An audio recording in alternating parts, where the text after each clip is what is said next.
जय गजानन. जयतु संस्कृतम. संस्कृत भाषेचा अगदी शालेय स्तरावर सुद्धा जर आपण अभ्यास केला असेल तर निश्चितपणे आपल्या अभ्यासक्रमात कुठेतरी आलेली किंवा निदान कानावरून गेलेली अशा प्रकारची एक सुंदर अन्योक्ती आपल्या समोर आहे. चातकान्योक्ती. चातक नावाच्या पक्षाला उद्देशून एक रचना, एक भूमिका सुभाषितकार आपल्या समोर सादर करतायत. किती सुंदर शब्द आहेत, लक्षात घ्या.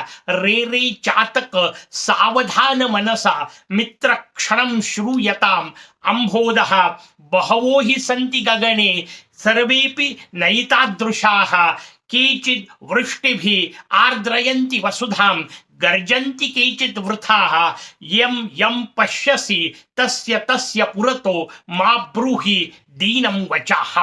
एक अत्यंत सुंदर अशा प्रकारचं सुभाषित आपल्या समोर आणि अत्यंत सुंदर अशा प्रकारची भूमिका त्या सुभाषिताच्या माध्यमातून सुभाषितकार आपल्या समोर ठेवतायत. या अन्योक्तीच्या निमित्ताने आपल्या समोर ठेवतायत. काय त्यांनी म्हटलं? रे रे चातक.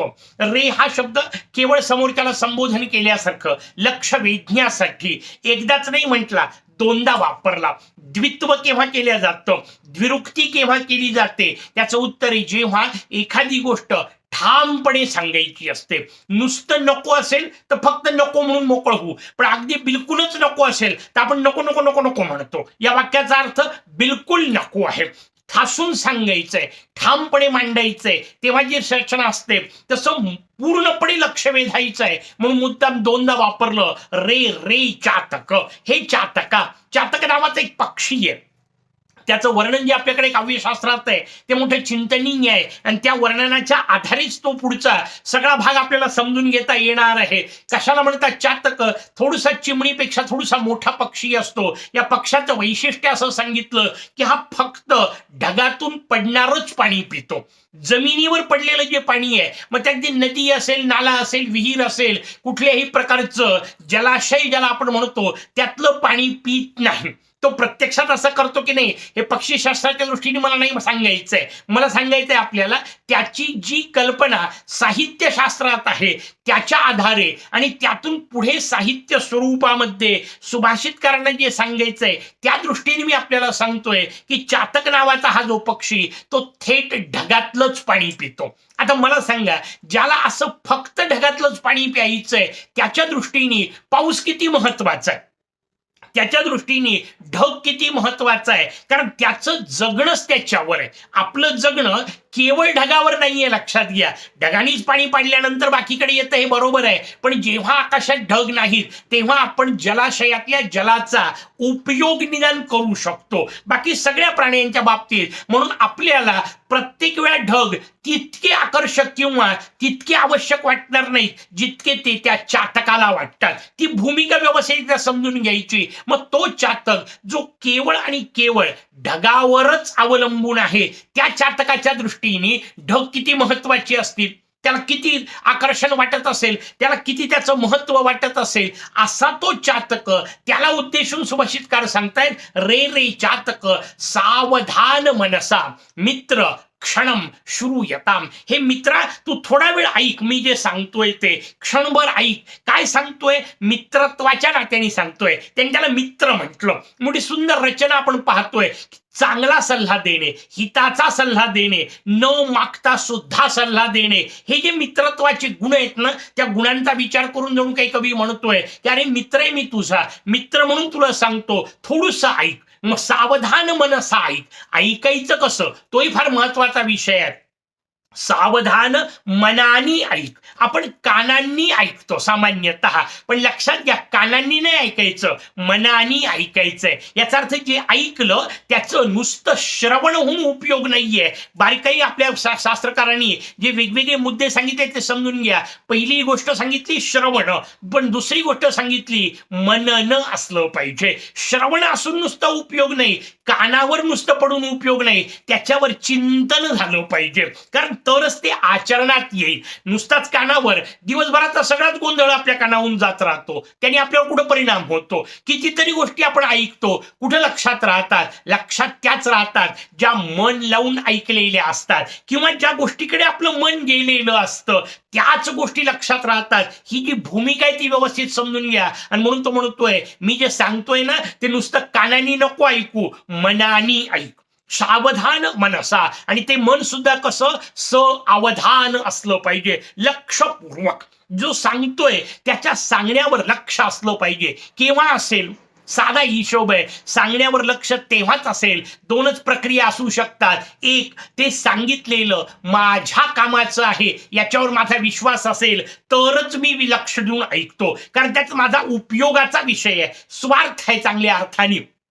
म्हणून मी तेव्हाच ऐकतो जेव्हा माझ्या कामाचं आहे. दुसरी गोष्ट, भलेही माझ्या कामाचं नसेल तरी आपण मन लावून ऐकतो. केव्हा?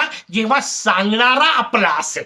म्हणजे मजेदार रचना लक्षात घ्या. सांगणारा आपला असला पाहिजे आणि आपल्या कामाचं असलं पाहिजे, तेव्हा आपण मन लावून ऐकतो. या दोन गोष्टींवर जर विश्वास नसेल तर किती सांगणेवाल्यांनी किती चांगलं सांगितलं तरी आपण ऐकतच नाही. हा साधा हिशोब जो आहे तो तिथं वापरायचा आहे. म्हणून त्यांनी मुद्दाम सांगितलं, रे रे चातक सावधान मनसा मित्रम. मी मित्रत्वाच्या नात्याने तुला सांगतोय, तुझ्या फायद्याचं सांगतोय. मित्रम क्षणम श्रूयताम. थोडा वेळ ऐक, फार नाही सांगणार आहे. सांगणेवाल्यांनी पाल्हाळ नसतं लावायचं, मोजक्या शब्दात सांगून मोकळं व्हायचं. आपण सुरुवातच त्यांनी केली, अल्पाक्षरम असंदिग्धम. अल्पाक्षर सांगायचंय म्हणून सगळे सुभाषित जास्तीत जास्त 4 ओळी, मोजक्या 4 ओळींमध्ये एक संपूर्ण सिद्धांत आपल्या समोर ते सहजतेने सांगतात. त्या पद्धतीने ते सुभाषितकार त्या चातकाला म्हणतात, मित्रा थोडा वेळ ऐक. अंभोदाहा. अंभ म्हणजे पाणी, द म्हणजे देणारा. अंभोद म्हणजे पाणी देणारा. संस्कृतचं वैशिष्ट्य लक्षात घ्या, इथे प्रत्येक शब्द निर्मितीची एक प्रक्रिया आहे. म्हणजे अंभ म्हणजे पाणी, द म्हणजे देणारा. आता गंमत पहा, जसा अंभोद शब्द तयार होतो तसा मेघासाठी किती शब्द तयार होऊ शकतात. आता पाणी या अर्थाचा दुसरा कोणताही शब्द वापरा की तो देणारा हा मेघाला सहज शब्द लागू शकतो. म्हणून अंभोद वापरला, पयोद वापरला, जलद वापरला, वारिद वापरला, तोयद वापरला, कारण हे सगळे जलाशी संबंधित शब्द. मग जल या अर्थाचा कोणताही शब्द वापरला तर ते देणारा या अर्थाने असे इतके शब्द निर्माण करण्याची संस्कृतची जी अद्वितीय मूलभूत क्षमता आहे तीही या निमित्ताने समजून घ्या. आणि मग अंभ देणारा कशा करता इतके शब्द पाहिजेत? त्याचं उत्तर आहे, संस्कृतची रचना वृत्ताशिवाय नावाची गोष्ट नसते. वृत्तातच रचना असली पाहिजे, त्याची अत्यंत सूत्रबद्ध रचना असली पाहिजे. आणि मग त्याच्याकरता जर तिथे त्याचा जो लघुगुरुक्रम आपण शाळेमध्ये शिकलो तो जर बसवायचा असेल तर इतके वेगवेगळे शब्द पाहिजे. इथे पयोद नाही चालणार, की तो जरी सध्या लागत असला तरी तोयद नाही चालणार. अंभोद हा जो प्रकार आहे ते वेगवेगळ्या पद्धतीने आपल्याला समजून घ्यायचे की तिथे त्या मात्रांच्या नुसार वृत्त निर्माण करताना कोणता शब्द वापरायचा. नुसता घन शब्द वापरला असता तर नसतं चाललं, त्यांनी अंभोद शब्द वापरला. ही जी रचना आहे ती व्यवस्थित समजून घ्यायची. कसे ते अंभोद? ढगांबद्दल म्हणताय. अंभोद हा बहवाहा, अनेक ढग असते, खूप तरी संख्येने ढग असतात. ही संती गगणे. संती म्हणजे असतात, गगणे आकाशामध्ये. आकाशामध्ये अनेक ढग असतात, कितीतरी ढग आपल्याला पाहायला मिळतात. ढगांचे समुदायाच्या समुदाय पाहायला मिळतात, त्याच्याकडे लक्ष देत ते कवी म्हणतायत. पण सर्वेपी न एतादृशाः. एतादृश म्हणजे या प्रकारचे. या प्रकारचे म्हणजे जसे तुला पाहिजे तसे. तुला काय पाहिजे? ढगातून पाणी मिळालं पाहिजे. त्या ढगाच्या पाण्याकरता जर तू आवाज करतोय तर सगळ्याच ढगांकडे असं करू नको, कारण सगळेच ढग असे नसतात. असे म्हणजे कसे? तुला देणारे नसतात. दिसतोय तो ढग, त्या ढगात पाणी आहे, देईलच असं नाही सांगतायत. हा जो भाव आहे तो त्यांना सांगायचा आहे. किंवा काही ढगात पाणीच नसतं, तीही रचना आहे. दोन्हीचा विचार आपल्या समोर सांगायचा आहे. म्हणून त्या ढगांचं वर्णन केलं. त्या ढगांबद्दल अधिक माहिती देताना ते म्हणतात, अंभोदः बहवाही संती गगणे सर्वेपि नहि तादृशाः. कसे आहेत मग? केचिद वृष्टिभिः आर्द्रयन्ति वसुधाम. वसुधा शब्दाचा अर्थ पृथ्वी, वसु शब्दाचा अर्थ जीव असा आहे. वसु म्हणजे जीवांना जी धारण करते तिला वसुधा असं म्हणतात. किती सुंदर शब्द आहे, लक्षात घ्या. सगळे जीव आपण पृथ्वीच्या भरोशावर राहतो, म्हणून आपल्याकडे भूमीला भूमी नाही म्हटलं जात, भू माता म्हटल्या जातं. कारण ज्याच्या ज्याच्या भरोशावर आपल्या जीवनाची रचना आहे, जी जी आपल्याला जीवन प्रदान करणारी गोष्ट आहे, त्या सगळ्यांना माता म्हणण्याची पद्धत आहे. म्हणून आपण भू माता शब्द वापरतो. गाईला गाय नाही म्हणत, गायला गो माता शब्द वापरतो. नदीला लोक माता शब्द वापरतो. अगदी तुळशी जिच्यापासून आपल्याला अद्वितीय अशा प्रकारचे वायू प्राप्त होतात, तिला तुलसी माता असं म्हणतो. गंगा माता शब्द वापरतो. हे मातृत्व कशा करताय, तर त्यांच्या भरोशावर आमचं जीवन आहे. ते पहिल्यांदा मिळालं प्रत्यक्ष जन्म देणाऱ्या आईपासून, पण विकसित होत गेलं, वृद्धिंगत होत गेलं या सगळ्या मातांच्या भरोशावर. आणि म्हणून त्यांना मातृत्वाचा भाव जो आहे तो तुमच्या माझ्या संस्कृतीने दिला. तिला वसुधा असं म्हटलं, कारण ती सगळ्या जीवांचं धारण करते. त्या वसुधेला काय करतात, किंचित काही जे आहेत त्या ढगांमधले, ढगांचा जो समुदाय आपण पाहिला त्यातले काही किंचित वृष्टीभिः, वृष्टी जी करतात, जलवर्षाव जो करत होतो, त्या जलवर्षावाच्या माध्यमातून आर्द्रयंती वसुधाम. वास्तविक लक्षात घ्या, प्राणी पक्षी कोणता आहे आपल्या समोर, चातक.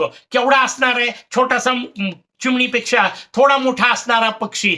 त्याची तहान किती असणार आहे, 2-4 थेंबांची, 5 थेंबांची, तेवढ्या पुरती त्याची तहान आहे. ते तेवढेच फक्त थेंब जरी टाकले तरी त्याचं काम होणार आहे. वैशिष्ट्य समजून घ्या, त्याच्या मागण्याच्या निमित्ताने तो मेघ जेव्हा गर्जना करत वर्षाव करतो, तेव्हा त्या वर्षावानी सगळी पृथ्वी तृप्त होऊन जाते. मागितलं कोणी आहे, एकट्या चातकाने, पण मिळालं कोणाला आहे, संपूर्ण विश्वाला. यालाच सज्जनतेचा विषय म्हणतात. म्हणून माऊली ज्ञानेश्वर महाराज जेव्हा मागायला बसतात तेव्हा म्हणताना तर म्हणताय, मज द्यावे, तोषोनी मज द्यावे. लक्षात घ्या, त्यांनी स्वतःपुरतं मागितलं, पण कशी सुंदर रचना आहे. गुरु महाराज जेव्हा द्यायला बसलेले आहेत तेव्हा गुरु महाराज निवृत्तीनाथांनी मात्र जो आशीर्वाद दिला तो संपूर्ण विश्वाला प्राप्त झाला. ही रचना आपल्याला समजून घ्यायची आहे. मागणेवाला वैयक्तिक मागत जरी असला तरी त्याच्या निमित्ताने संपूर्ण जगाला. आणि मुळात ती रचना आपल्याला गीतेत पाहायला मिळते. अर्जुन एकटा समस्येमध्ये ग्रस्त आहे, त्याला काय करावं ते समजत नाही. त्या अवस्थेमध्ये तो म्हणतो नाही मी आता लढणार नाही. निमित्त अर्जुनाचं झालं, गीता संपूर्ण विश्वाला प्राप्त झाली. ही जी रचना आहे ती आपल्याला इथं पाहायला मिळते. ते म्हणतात असे काही मेघ आहेत की जे आपल्या वृष्टीने संपूर्ण वसुधेला, संपूर्ण पृथ्वीला जलमय करतात. पण काहींची रचना कशी आहे, केचित गर्जंती केचित वृथाः. काही मात्र नुसतीच गर्जना करतात, फक्त आवाजच येतो, गडगडाट येतो. लगेच चातक बिचारा वर चोच करून उभा राहत असेल, आता पाणी पडेल, आता पाणी पडेल, पाणीच पडत नाही. कारण गर्जना नुसत्या झाल्या. नुसत्या गर्जना ज्या आहेत ना त्या उपयोगाच्या नसतात, त्यातून हाती काही लागत नाही. कारण त्याला जल 4-5 थेंब सुद्धा जे पाहिजे तेही मिळत नाही. नुसत्याच गर्जना, असे ढग कामाचे नसतात. हे सांगितल्यानंतर सुभाषितकार त्याला मुद्दाम सांगतायत आणि त्याच्या निमित्ताने तुम्हाला आम्हाला सांगताय. कारण शेवटी सुभाषित तर तुमच्या माझ्यासाठी आहे. चातकाला सुभाषित समजण्याचा विषयच नाहीये. चातकाच्या निमित्ताने सांगितलं, कारण चातक प्रतीक आहे. कशाचं, पुढच्या रचनेत आपल्याला लक्षात येतं, यम यम पश्यसी, ज्याला ज्याला पाहशील, जो जो तुझ्या समोर आलेला तुला दिसेल, यम यम पश्यसी तस्य तस्य पुरतो, त्याच्या त्याच्या समोर मा ब्रूही दीनम वचाहा. दीन अशा पद्धतीने, एखादं दुबळेपणाने, एखाद्या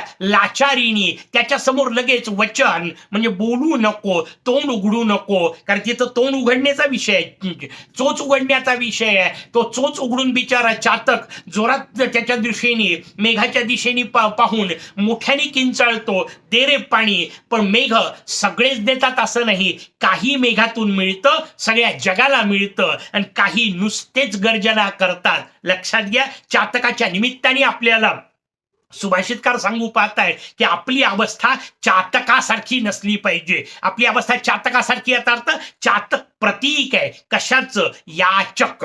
आता शब्द तुम्हाला म्हणजे जर लक्षात येईल. चातक म्हटलं तर नाही लक्षात येत, याचक म्हटलं की लक्षात येतं. याचक ही मागणी करतो, जो दिसेल त्याला मागतो. पण आपल्याला सुभाषितकार सांगतायत, चातकाच्या निमित्ताने सांगतायत, अरे प्रत्येक जण नसतो देत, असतं त्याच्याजवळ, दातृत्व कुठं आहे. अनेक श्रीमंत लोक असतात, प्रचंड संपत्ती असते, पण दानशूरत्व नसतं. प्रत्येकाच्या समोर नाही जायचं. देण्याची क्षमता ज्याच्यात आहे आणि देण्याची इच्छा ज्याच्यात आहे त्याला मागितलं तरच उपयोग होऊ शकतो. ही रचना, हा सिद्धांत या निमित्ताने सुभाषितकारांनी आपल्या समोर सांगितला. पुढची अन्योक्ती पुढच्या भागात. तोपर्यंत जयतु संस्कृतम.